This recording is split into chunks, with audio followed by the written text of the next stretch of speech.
take that instigator. And thank you, Susan. That's really good. And thank you, Anthony, and Patty. Thank you so much. That song, yeah, it's perfect, so thank you. Imagination. It's so interesting when Katie told me this was the topic. This was my first thought. I have no imagination. What am I going to talk about? And that was kind of interesting that was lurking there inside of me. And so my exploration became about that, about why do I have that thought? Because in a physical sense, I can see I have been, creating things my whole life, whether it was, plays on the street with my childhood friends or directing musical productions or Brave Soul Day or workshops. But I have a belief that I wasn't using any imagination to do that. And so that was really interesting to me. So I started asking other people, what do you think imagination is? And most of them would say, you picture stuff in your head and you daydream. And as children, a lot of people got in trouble for that, right? Stop daydreaming, stop imagining. I never got asked to stop doing that because I actually never did it. And I know that sounds strange, but here's what I came to recognize: how my imagination expresses itself is more in a feeling. So when I do a meditation, and you're talking about the mountains and the stream, I see nothing, because I'm not visual, I'm very auditory. So when I close my eyes, I just feel into my being the words that are coming, like if it's a meditation. And as a child, if something came to me, I would just go do it. So, it would be fun to pretend we're the Hausmanns today. So I'd gather up the kids in the neighborhood and we'd do a show and invite the neighbors. But I never spent much time in a place of what I thought was creation. So it's been a really curious topic for me. And I can see how, it also was a limiting belief because I always felt there was something missing, lacking in me. And so when other people would talk about having imagination, I just always think, well, I don't have any. And I was equating it with being able to draw, being able to paint, being able to do something that actually showed. And so, I always used to say, I can't even draw stickman. But here's the thing, I didn't actually want to sit somewhere and draw stickman. I wanted to go onto the street and gather people together and put on a little musical production. But that wasn't creative in my eyes, right? So it was a really interesting journey. And even when I read the definition in some Unity stuff, it was like the ability to image, picture, conceptualize. And I was like, no wonder I thought I had none, because I don't picture it that way. But I came to just really appreciate the expression of imagination that is me, which is much more about a feeling, a deep feeling or sense. And then for me, turning that into something in the physical world. So, yeah, so it's just being curious. So the way that this plays out, I thought I'd give you a bit of an example. I had to have a medical procedure recently. And so I asked my friend Juliet to do some prayers with me. And as she was praying and taking me into some meditation, she really could sense the energy of the Christ consciousness and Mary Magdalene. So I did not see pictures of those beings in my head, because I don't do that. But I felt in every fiber of my being the loving presence And if I had to say what I saw, it would just be light, pure light. I disappeared, and in place of me was just this beautiful, loving presence that I allowed to just hold me. And I guess that's the way my imagination expresses itself, in deep feeling.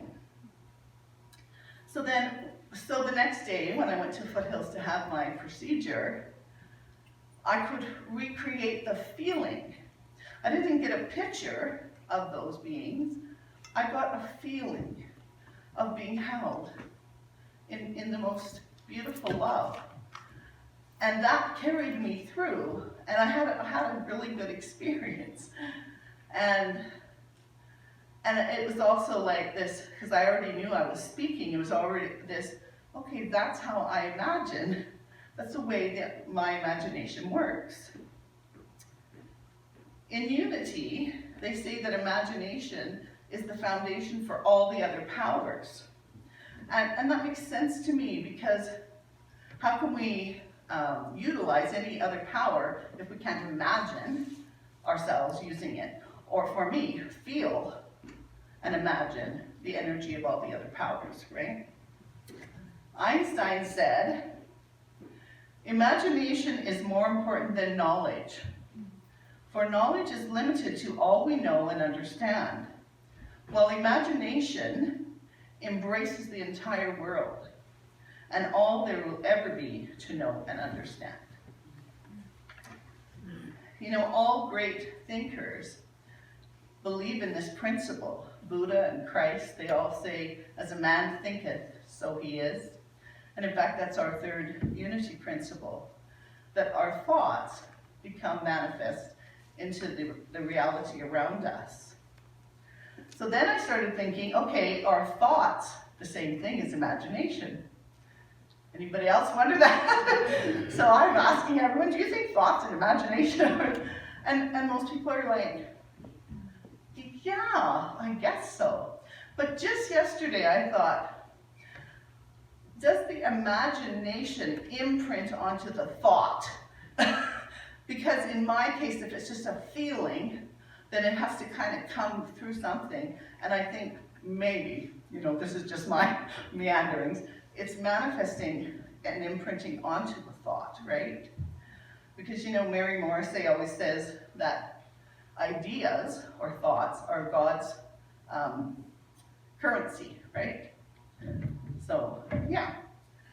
So, that day when I was at the hospital, the interesting thing is that because I was feeling so held in love, it manifested into the reality around me. Every doctor, nurse, the anesthesiologist, everybody was just so kind and respectful to me. And I, in turn, was sharing a lot of love. And I know that that was visioned, if you will, inside of me. It was through my feelings, my imagining how that would feel, that it actually expressed itself in the world around me. So, you know, I also know, as I'm sure most of you do, we have another choice, always. And sometimes my imagination helps me to suffer. You know, have you ever laid there in bed at night, knowing you have something big to do the next day and not being able to sleep? And I used to have these conversations of, I'm going to be so tired tomorrow, I won't be able to do what I need to do, and I'd go through this whole suffering business, right? And as Garfield says, I should have got Chad to put a picture of Garfield. Garfield says, I've lived through some terrible things in my life, and most of them never actually happened. And I remember hearing a statistic years ago in my psychology practice about the fears and anxieties. 99% of the fears that we have never come into fruition. And I think that's true. But in the meantime, my body and my mind has convinced me it's already happened, even though I haven't gone through the situation, right? And so that's just another place for me where, you know, I can see how my creative side, I call it it's my storyteller archetype, It helps me to either live in a place of love or a place of suffering, right? So Joe Dispenza says, you can learn and change in a state of suffering, or you can learn and change in a state of inspiration and love. The choice is yours. You know, now, a sleepless night is like a holy time for me. I made a choice that when I can't sleep, I pray, I meditate, I trust that there must be a reason God wants me to be aware of what's happening. And I'll often just like tonight, if it happened, I'd probably see all your faces, and I'd start just blessing anyone that came to mind. And I just spend time connecting to my own God self, right? It's all perception. I also use my imagination sometimes to avoid things I didn't want to do, because I could make them sound so awful and feel so awful that it couldn't possibly be the right thing for me to do. And I did learn to sort of override that and trust my own inner instinct. And if I got a yes about doing something, I went with the first response, because then my Imagineer or my storyteller could start creating all kinds of reasons why I shouldn't do that, right?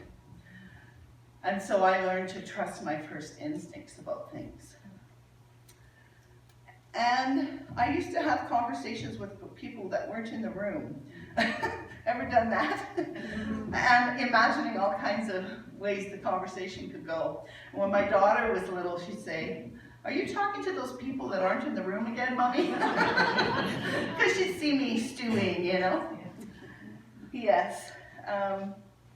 You know, and the first example when I think about this was years ago when I used to swim.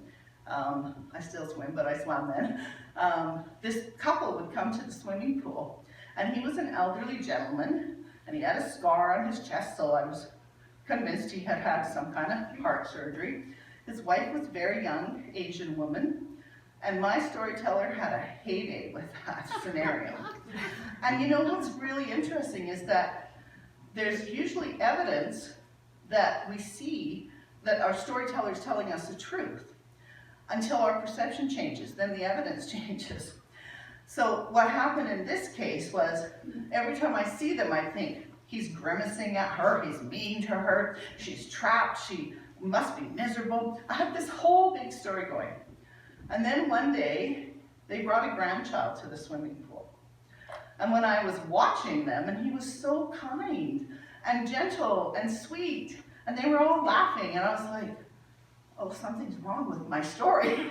So I had to quickly adapt. And now it was like they were the most wonderful, caring family, and he was so sweet.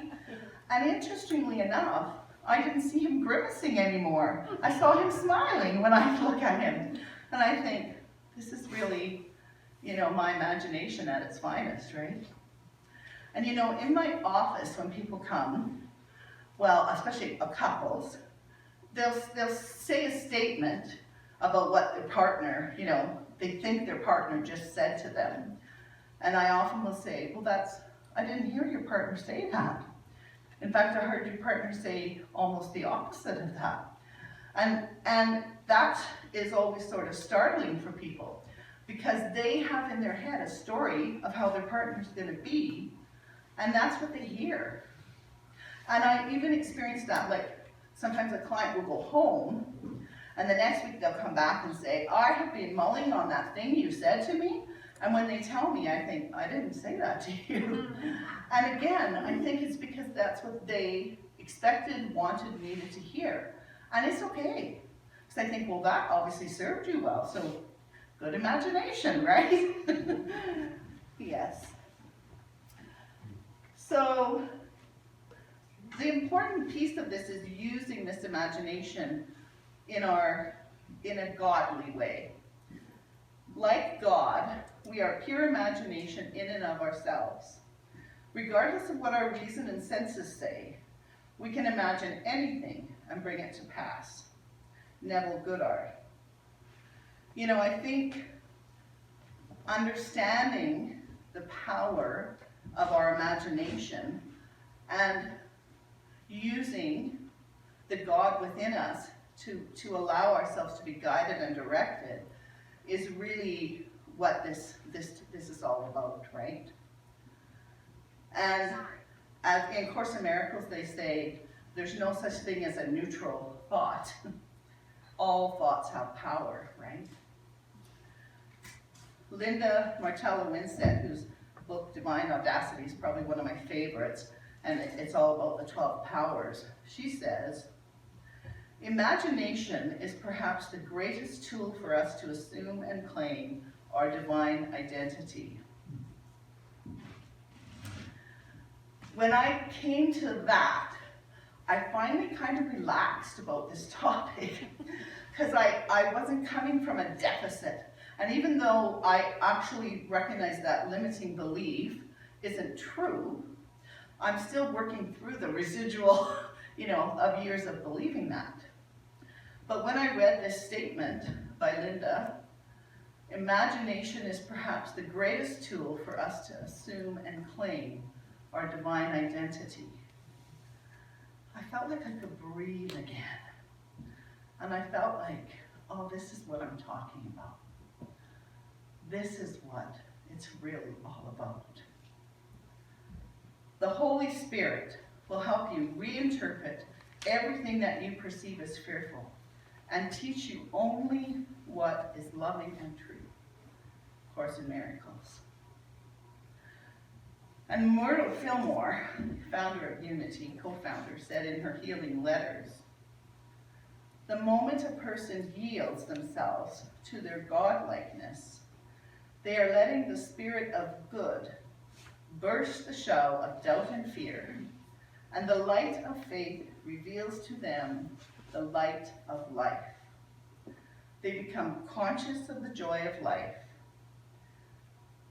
And if we can use our imagination from this place, we'll be living the song that Patty sang for us. Yes.